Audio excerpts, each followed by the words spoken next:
Hi there. This is a demonstration of CYBER, the Intellivision program debugger written by Dennis Clark back in the early 1980s.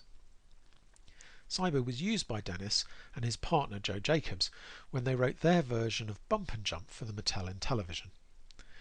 CYBER is designed to be used with the development kit that Joe and Dennis put together that was based on a PlayCable adapter. I'd like to thank Joe and Dennis for sharing CYBER with me and then allowing me to share the experience of using CYBER with you. So within this demonstration, as you can see, I've got a couple of windows. On the right there I have a JZINTV window, that's the Intellivision emulator, and it's running the CYBER ROM itself. And then on the left here I have a regular terminal window. And what I'm going to do within that is to run a program called kernel. Kernel will allow me to interact with CYBER by sending commands to JZINTV and receiving the responses back and showing them to me. Back in the early 1980s, Joe and Dennis will have had their own version of kernel, only instead of running on a PC as my version does, it will have run on a PDP-11 and communicated with CYBER using a serial RS-232 connection. Otherwise they're similar. So as you can see, I'm going to start kernel here and supply it with a single command. That's the name of a program that I want to debug using CYBER.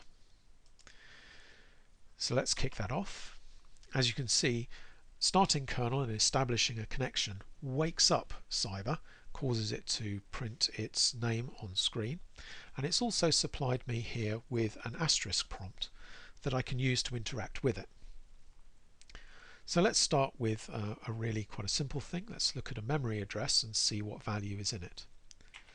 So I'm going to choose the address 50,000.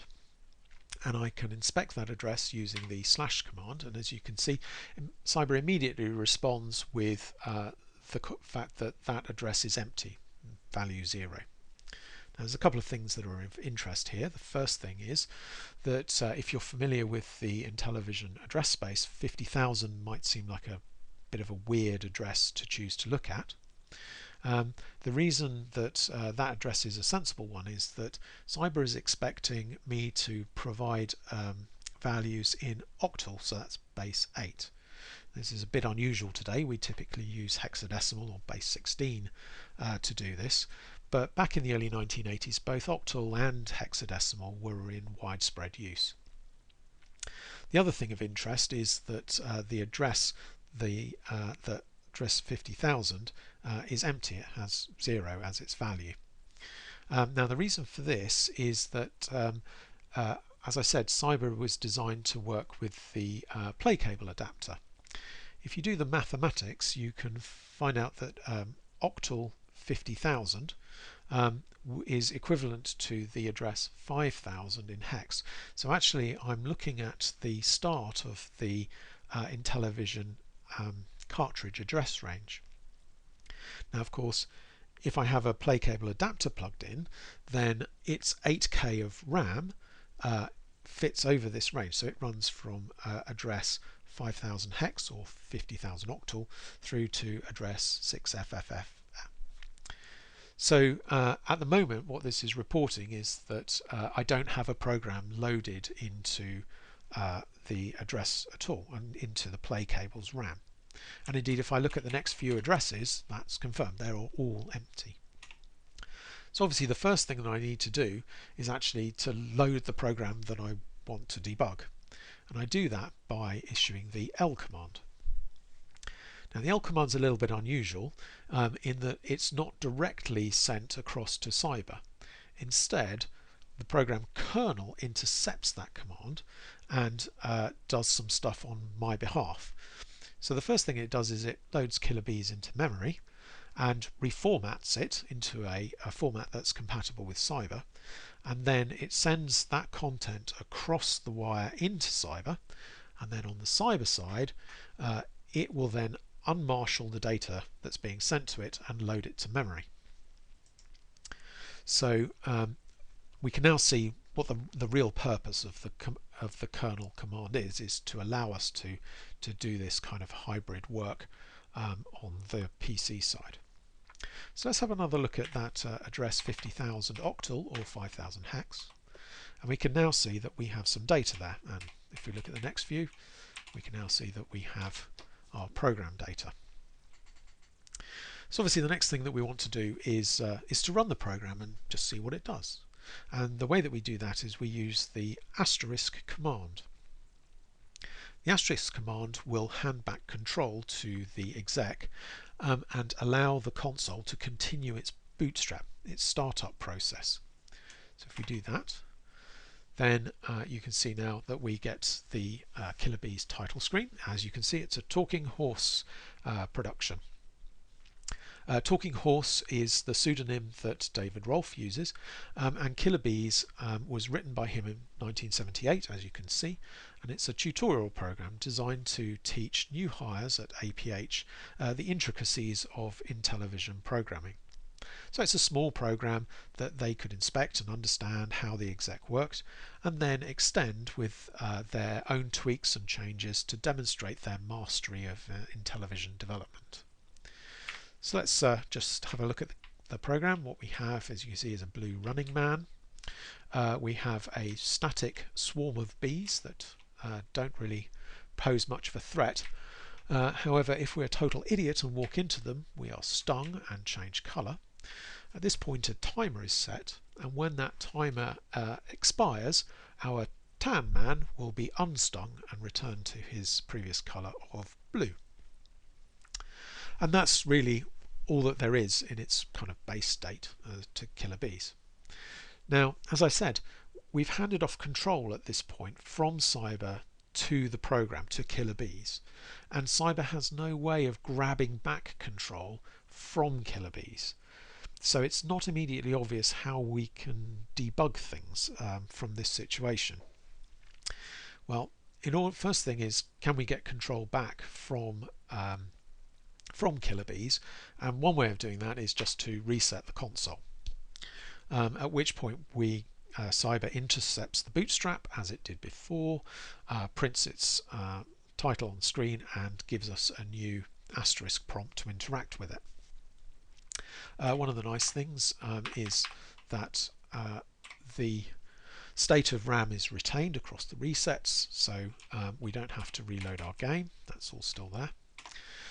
So we now have control again.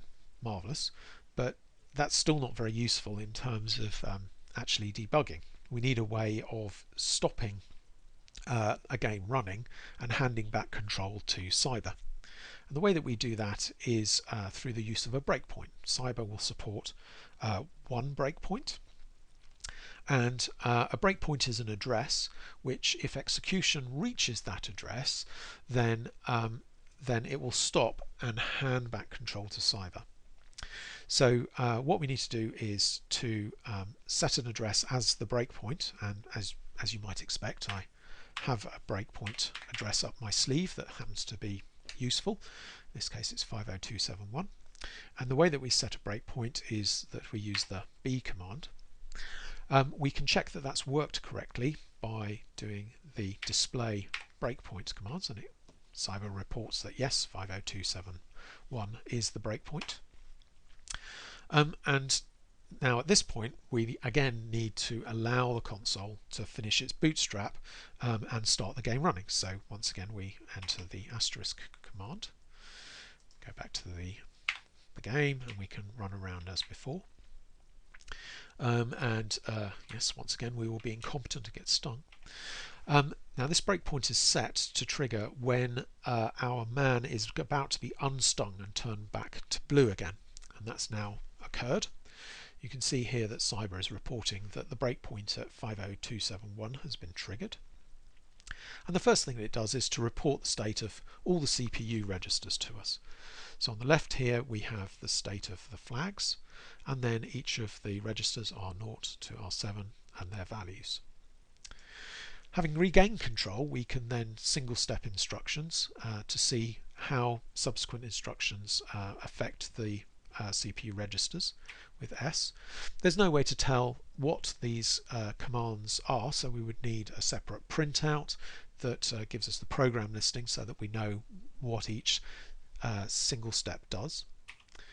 At this point, I happen to know that the command at 50272 causes R0 to be loaded with the value that represents the state of the running man.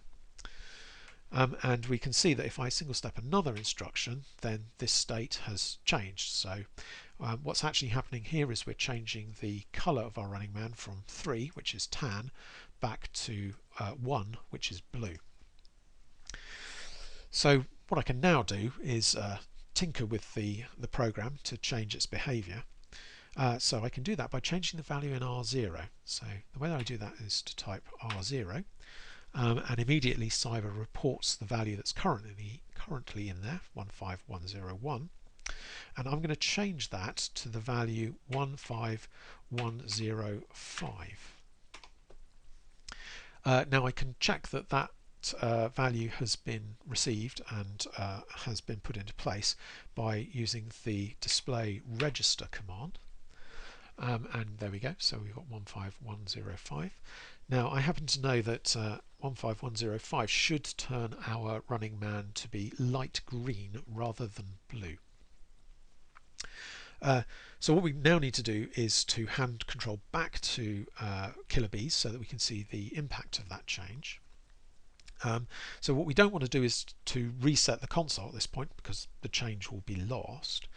So instead what we want to do is to continue execution with the C command, and as you can see our running man has gone to light green as expected. So we will become stung again, and because of the way in which the program works he now turns white, and he's about to turn back into light green again, so the breakpoint has triggered, and so again we can single step, and here we can see that our state of our running man has 15107 in it, so 7 is white, and when we single step again he reverts to 15105, the light green colour that we change things to.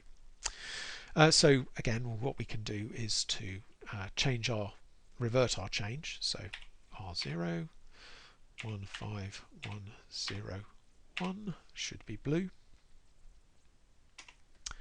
and we can display the registers to see that that's been set, which it has. So I'm just going to allow the program to run now, so I'm going to clear the breakpoint, and the way that we do that is to just issue the B command with no address, and now if we display the breakpoint we can see that it has a value of 17777, indicating that there is no breakpoint. Now at this point I can try to continue with C, however it doesn't work, and the reason that it doesn't work, we can tell it doesn't work, is because it CYBER reports question mark. I can only continue if I have a breakpoint to continue from. So this does not work.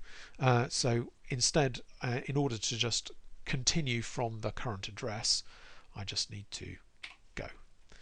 And as you can see, my running man has now returned to blue, and if I get stung then he becomes tan again. So there we go, that's a little demonstration of the CYBER program debugger, as I said, written back in the early 1980s by Dennis Clark to be used with the PlayCable based development kit that was put together by himself and Joe Jacobs. And yeah, I hope it gives you a little flavour of what was possible and what this particular debugger was capable of. And thank you once again to Joe and Dennis for allowing me to share this with you. Cheers.